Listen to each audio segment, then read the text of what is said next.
I usually don't eavesdrop on other people's conversations, and I have no idea what made me listen to this one. It was a Sunday, and I was working in the basement on the water heater when I heard the phone ring. I didn't know what my wife Janet was doing at the time, and since the phone was right next to me, I picked up the receiver. Before I had a chance to say anything, I heard my wife's voice upstairs. "Gary, you shouldn't have called here." What if John had answered? I would have just told him it was work-related. "Don't be so nervous. I just wanted to let you know that everything's set for tomorrow. We'll meet at the Desk Motel, room 117. Be there exactly at 1 in the afternoon. I'll bring a bottle of chilled wine and some fresh strawberries. Don't forget to wear that black silk lingerie you mentioned. Alright, just make sure no one sees us leaving work or coming back together. Seems like you're a bit nervous. Are you having second thoughts?" No. Everything's fine. I'm just a little scared. I've never done anything like this before, so of course, I'm anxious. But I'm not changing my mind. It'll all be okay, I promise. Alright, but if John ever finds out about this, I'll end it all. I have to go before he overhears anything.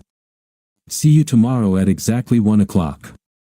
I hung up the phone just as they did, and I sat there for about 10 minutes, replaying the entire conversation over and over in my mind. Why on earth did I feel the need to pick up that damn receiver? Janet and I grew up together. We got married a year after high school.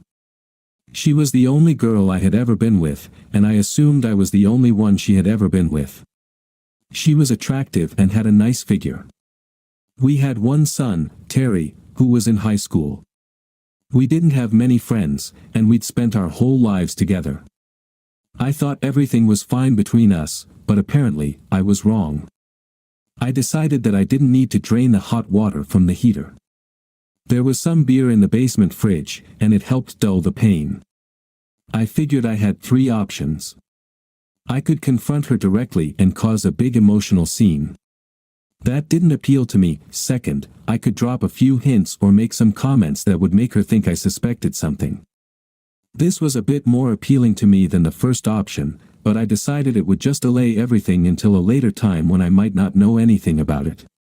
The third option was simply to let her go through with it. I liked this one, but with a small twist. I decided to let everything go as planned, but at the last minute, I would give her a chance to back out. If she took it, fine. If not, I'd have to take action. Moreover, she could go in one of 3 directions. Maybe, if I was lucky, she would simply change her mind and leave. I doubted that would happen. The second option was to take the last chance I'd give her. That was a strong maybe. Her last option was to go through with it. As unpleasant as it was to admit, this seemed the most likely. Alright, now that I'd figured this out, I was ready to plan my move. It looked like I could turn this into a game, and the more I thought about it, the more excited I became. After dinner, I began to make serious plans. First, I needed to gather information, and then I'd come up with a game plan. I'd worked at a security systems firm for almost 20 years. For the past year, they'd been trying to get me to take an office in Huntsville, Alabama, but Janet didn't want to move. Janet had been working at an insurance company for the past 10 years. Things were going well for her, though I'd never liked the guy she worked with, Gary Simmons.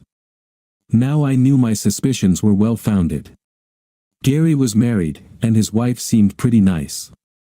I was upset that he wanted my wife. Moving to Alabama would be good for Terry, too, since he was set on going to Auburn. The in-state tuition was much more affordable than out-of-state. While we were having dinner, I decided that I would take the position in Huntsville. No matter what happened the next day, I was planning to move. I could file a residency declaration once I got there, and I'd have plenty of time for Terry to qualify for in-state tuition.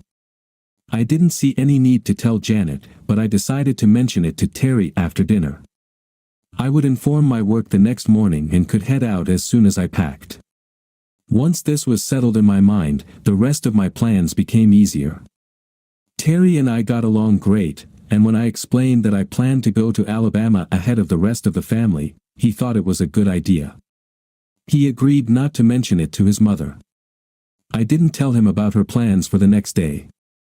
I still wasn't sure exactly what I'd do, but I was confident it would all work out. I told Janet I needed to run to Home Depot for some things and left.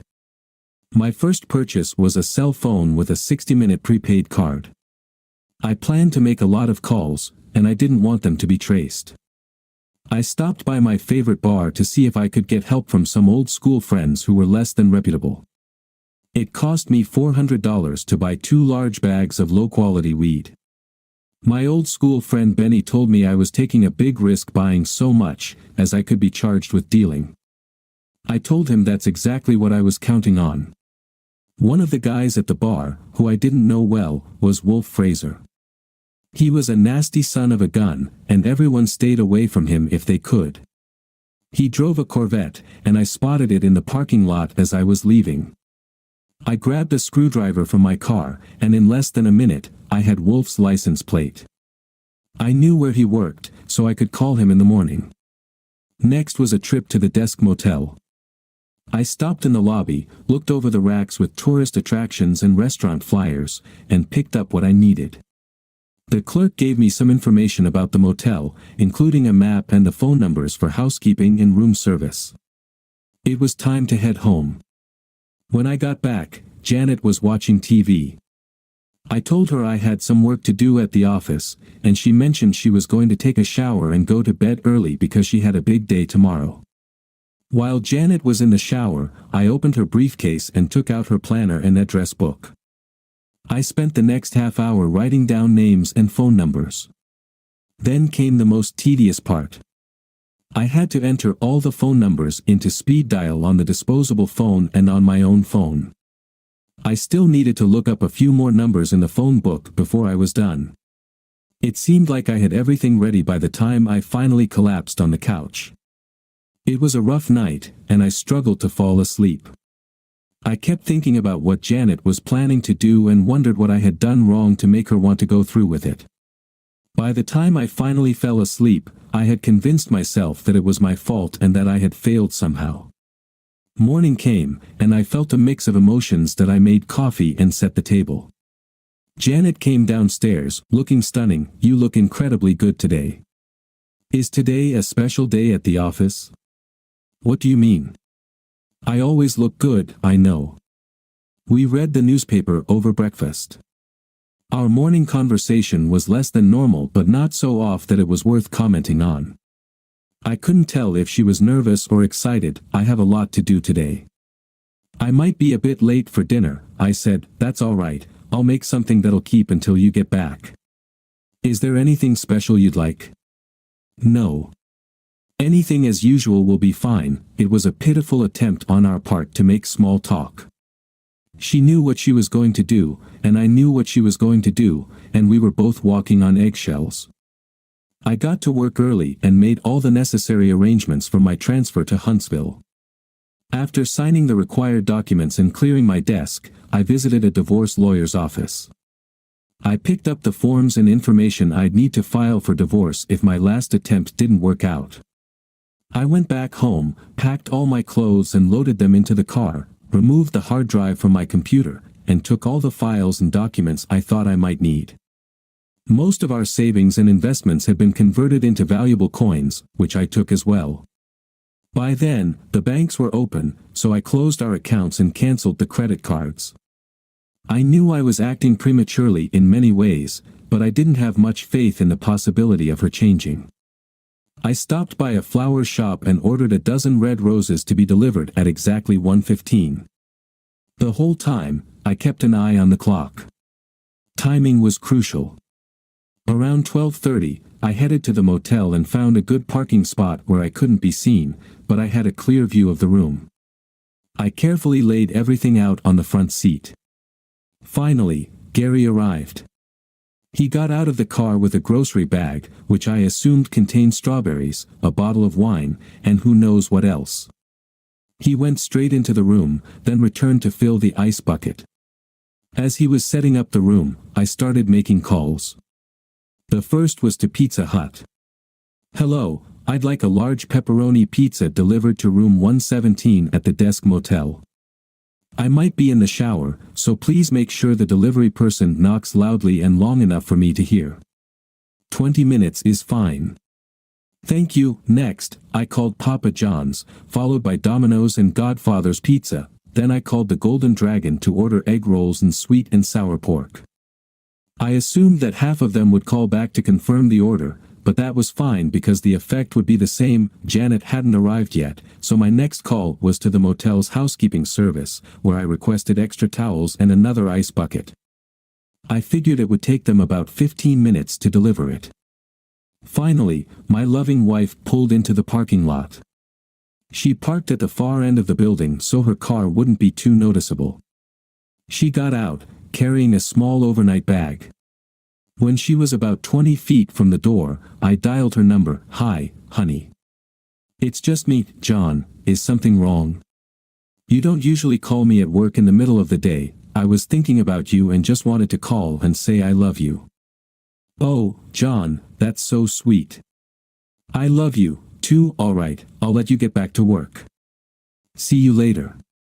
Bye. Goodbye, John, and thanks for the call. Janet hung up, turned, and entered the motel room. That was her last chance, and she made her choice.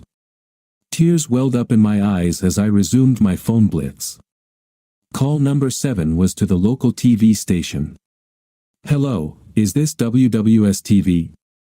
There's something strange going on at the Desk Motel.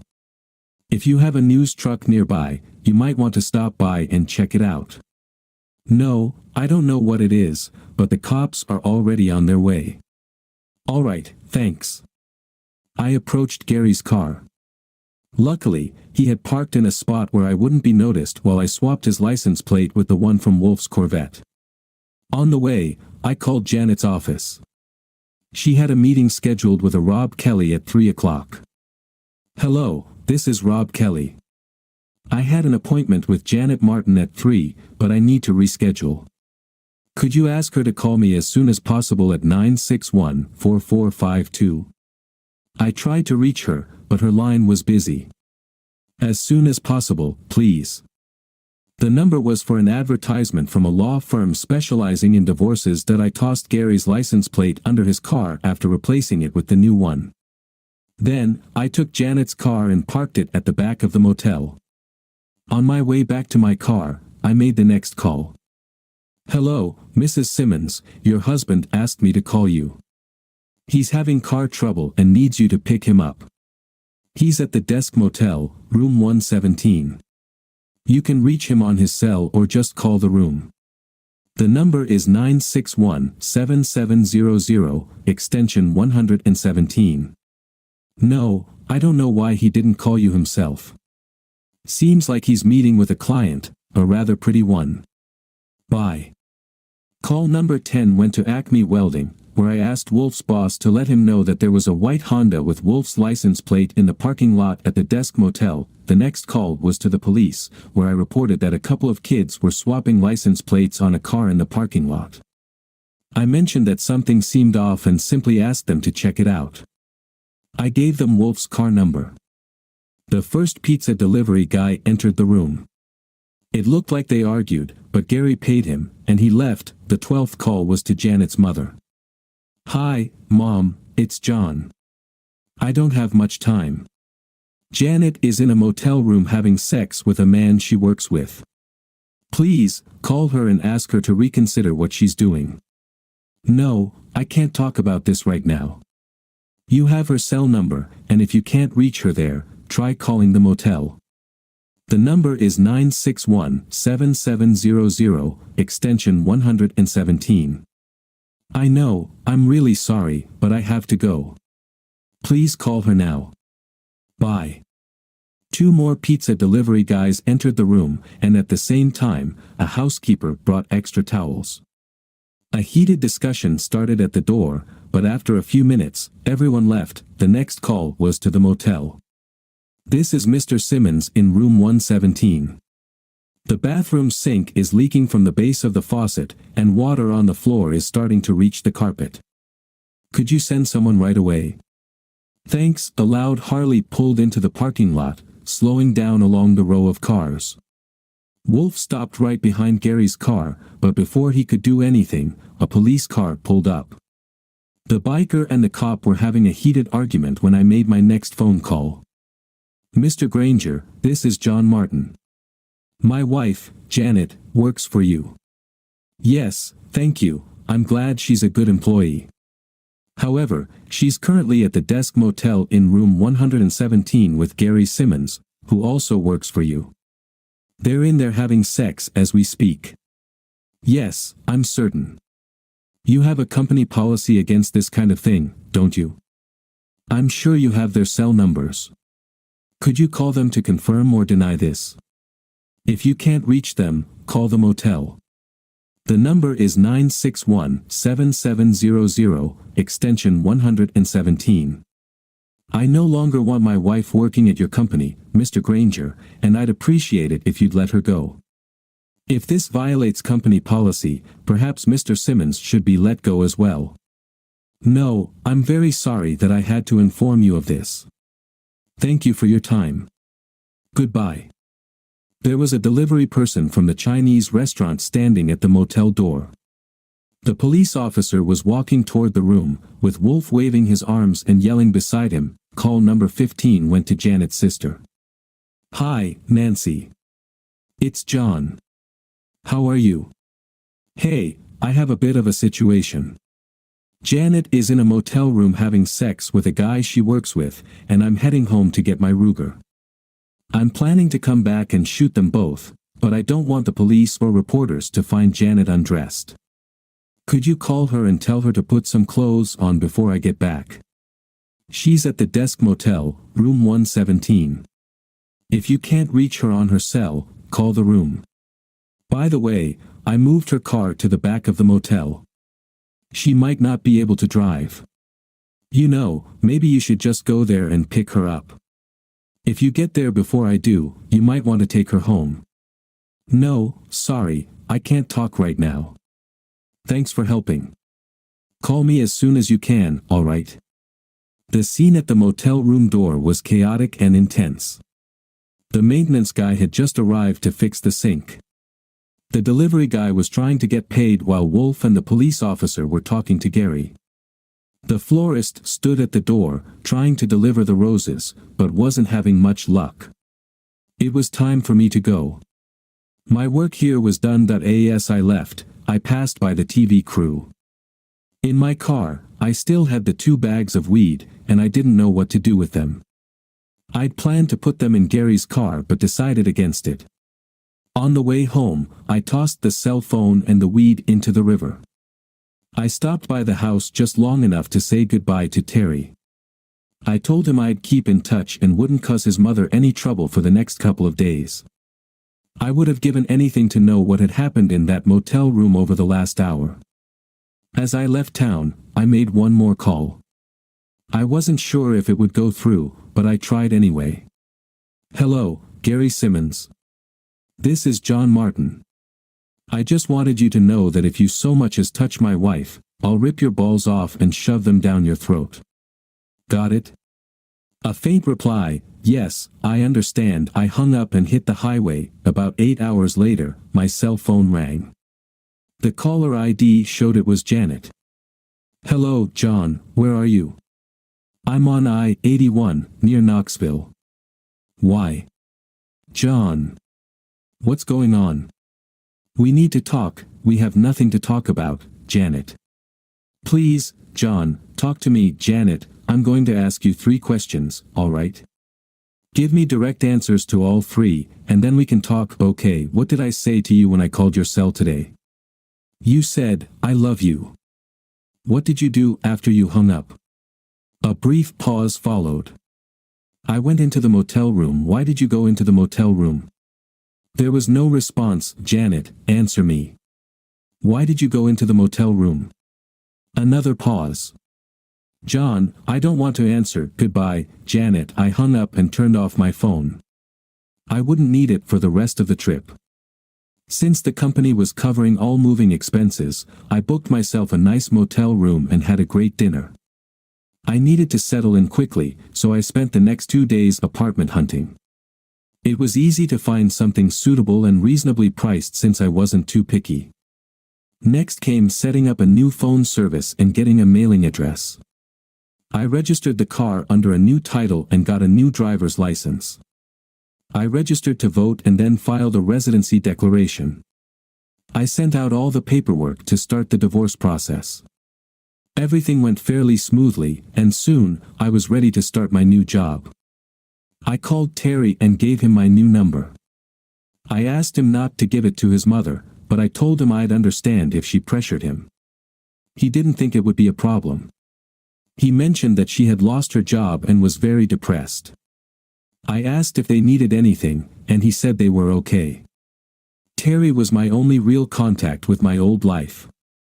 A few weeks later, he told me that Janet had received the divorce papers from the lawyer. She just signed them and sent them back the same day. He didn't think she even read them. She stopped wearing makeup and started selling her clothes and jewelry. Every 2 weeks, she held a yard sale, selling anything that wasn't nailed down. I granted my attorney power of attorney so she could sell the house whenever she wanted. I didn't want anything from the sale. She found a job at a bakery close to home. Shortly before Terry graduated high school, Janet put the house up for sale. She listed it so low that it sold almost immediately. The sale included the condition that she and Terry could stay in the house until he finished school, which the buyers readily agreed to. Janet found an apartment within walking distance of the bakery. It was a small place on the second floor, and she left behind any furniture she didn't need. She gave Terry the car so he could take it with him to college. Terry helped her move and then left for Auburn. By then, she had gotten rid of almost everything from the old house. Terry said her apartment looked like a monk's cell in a monastery. While his mother never denied him anything, she was depriving herself of everything. I could tell he was worried about her. 4 years went by quickly. Auburn was a 4-hour drive from my home, so I hardly saw my son. He was busy with school and his friends, while I spent too much time working. Janet had the management company send me the check after the house sold. It was for the full amount, she hadn't kept any of it. I cashed the money and put it in a folder I set aside for her. I bought a small house and spent most of my time working on repairs and improvements. I didn't date or socialize with anyone. I just wasn't interested. I had no desire to get close to anyone. Graduation day arrived, and I went to see my son receive his diploma. We took our seats for the ceremony, and Janet sat beside me.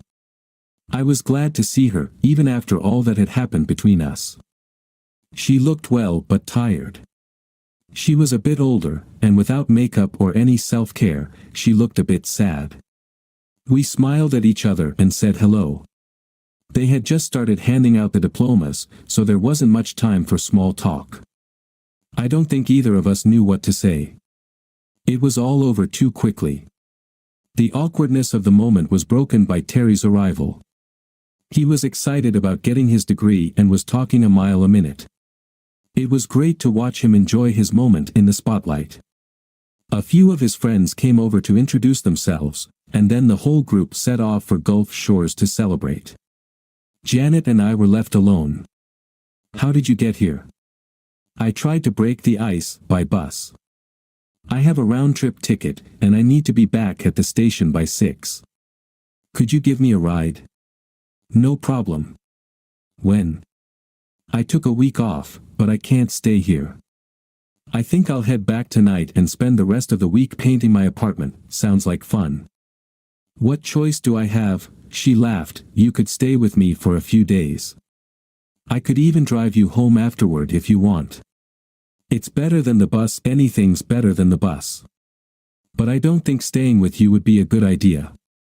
It would be too hard on both of us. We never talked. I was angry back then and cut you off. I didn't give you a chance to explain anything, and it's been weighing on me these past few years. You want me to tell you what happened? To explain now, after our lives have been ruined? Is it really too late? I think so.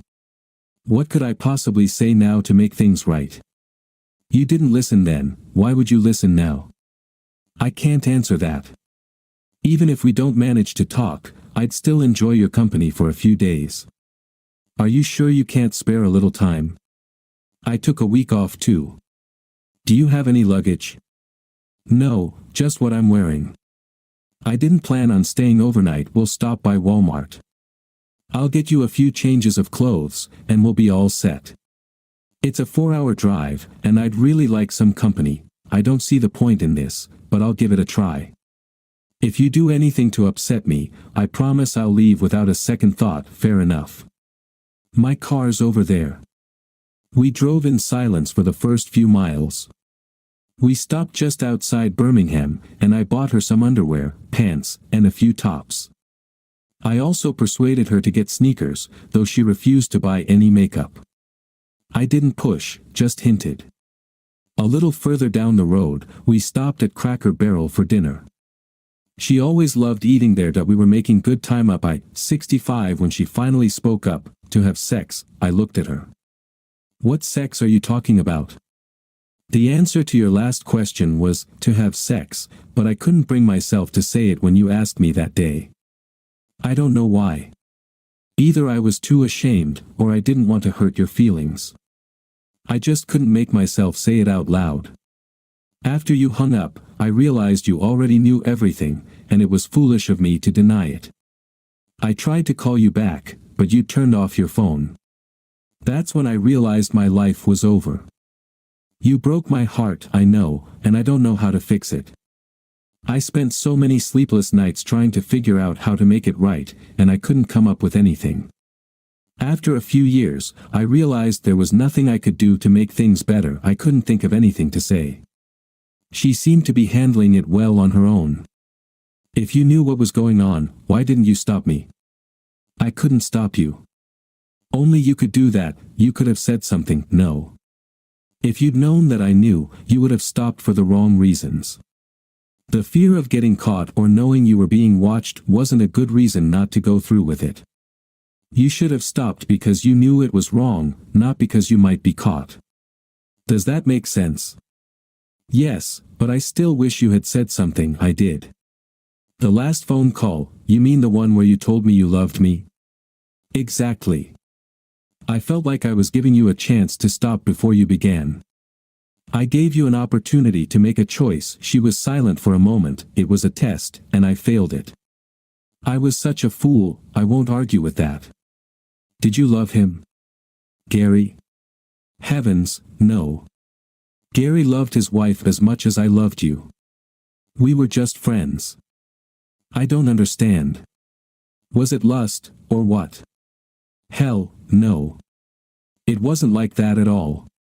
It was more platonic than anything else. Gary and I were just friends. Neither of us had any desire to make it more than that. Then how on earth did the two of you end up in a motel to have sex? It's a long story. We've still got an hour until Huntsville. Gary and I had been working together for almost a year. Over time, we talked about all sorts of things. One of those things was sex. During our conversation, we realized that neither of us had ever been with anyone other than our spouses. We weren't complaining about sex with our spouses. Both of us were satisfied with how things were. But we got curious. The more we talked about it, the more comfortable we became. I don't know which of us brought it up, but eventually, we started discussing the possibility of having sex with each other, just to see what it would be like. No strings attached, and it would be a one-time thing.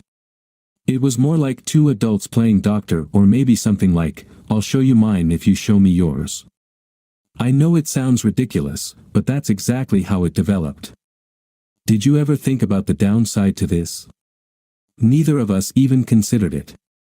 We got to the point where doing it felt like no more than going to a movie together. I don't know about Gary, but I didn't think you'd ever find out, so you wouldn't be hurt. I was wrong. I'm so sorry. And how did Gary's wife take it? She was planning to divorce him. I went to her and explained everything, just as I'm explaining it to you now. She didn't go through with the divorce, but I don't think their marriage was ever the same. Gary was fired along with me, but he fought it. It went to arbitration. He argued that he hadn't violated company policy because we never actually had sex. The board didn't buy it. They moved to Baltimore, and I haven't seen them since. I was relieved when we arrived at the house. Our conversation had ended a while ago, and it was a bit tense. Some of it was hard for me to process. I showed Janet to my bedroom and took the guest room for myself. After making sure she had everything she needed, I wished her good night. There would be more conversations tomorrow, and I hoped our next talk would be a little easier. The next morning, she was already waiting for me at breakfast, the first time in a long while that I didn't have to prepare it myself. So, tell me about the sex with Gary, you bastard.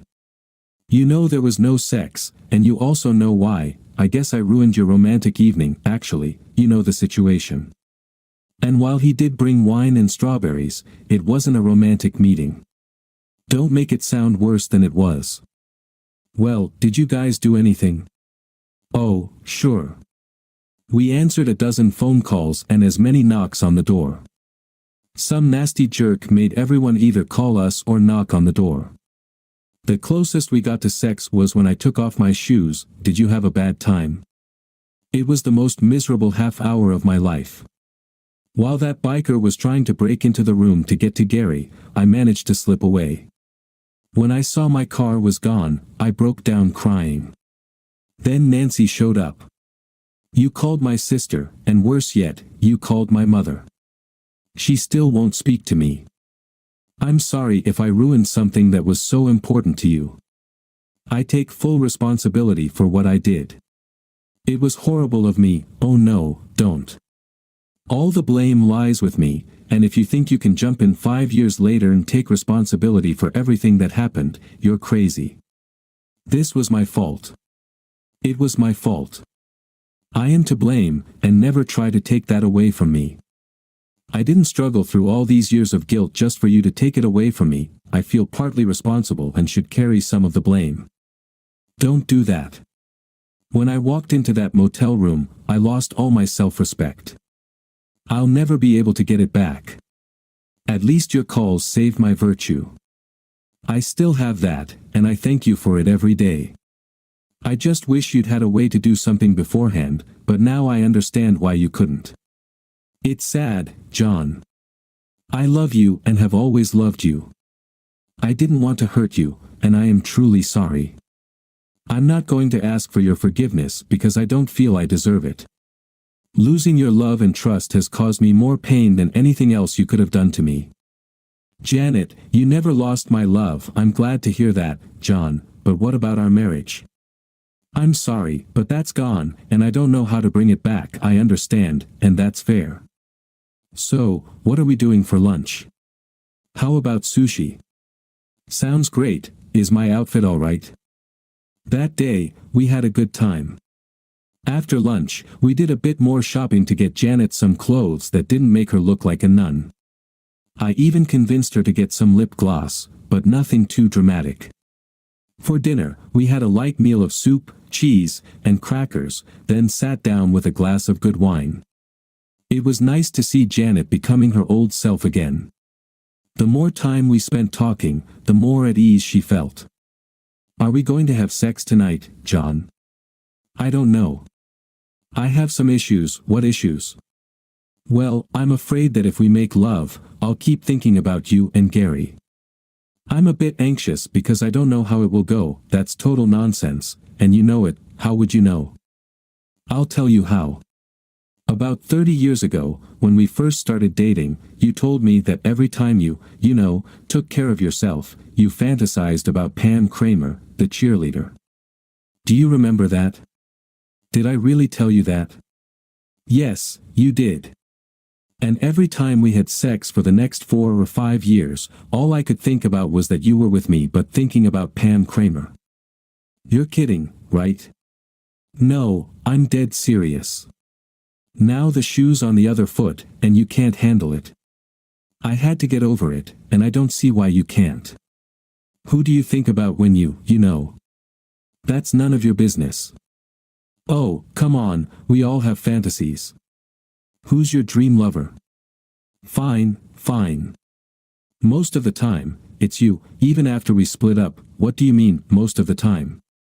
Who's in your thoughts the rest of the time? Do you really want to know? You won't laugh. No, I promise, Mel Gibson, you're joking. Not at all. I've always fantasized about being with Mel Gibson, and I don't think there's anything wrong with that. He's a very attractive guy. Which brings up another question. Who have you been thinking about over the last 5 years when you've been, relieving tension? Mostly you. I think about you a lot. Same question back to you. Who else? Well, sometimes I think about you and Gary together, you sick son of a gun.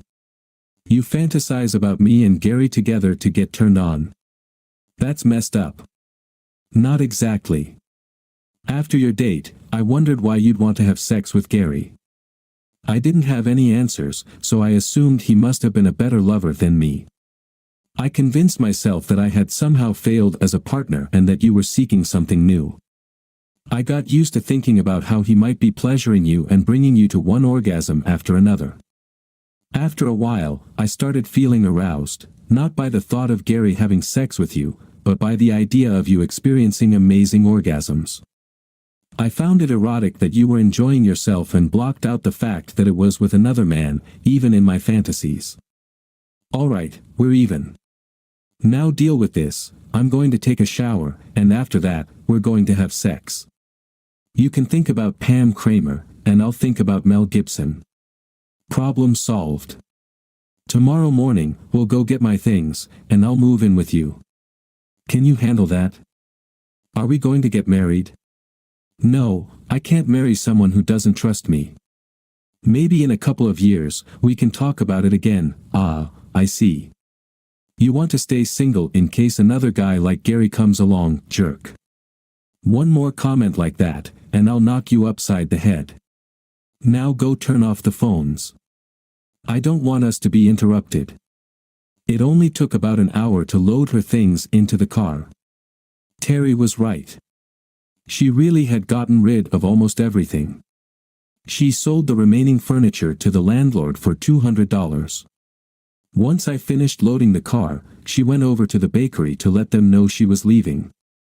Soon after that, we hit the highway, heading south. That I looked over at her, and we both smiled. I have one more question, the last one. Alright, what is it? Where on earth did you get that Mel Gibson poster?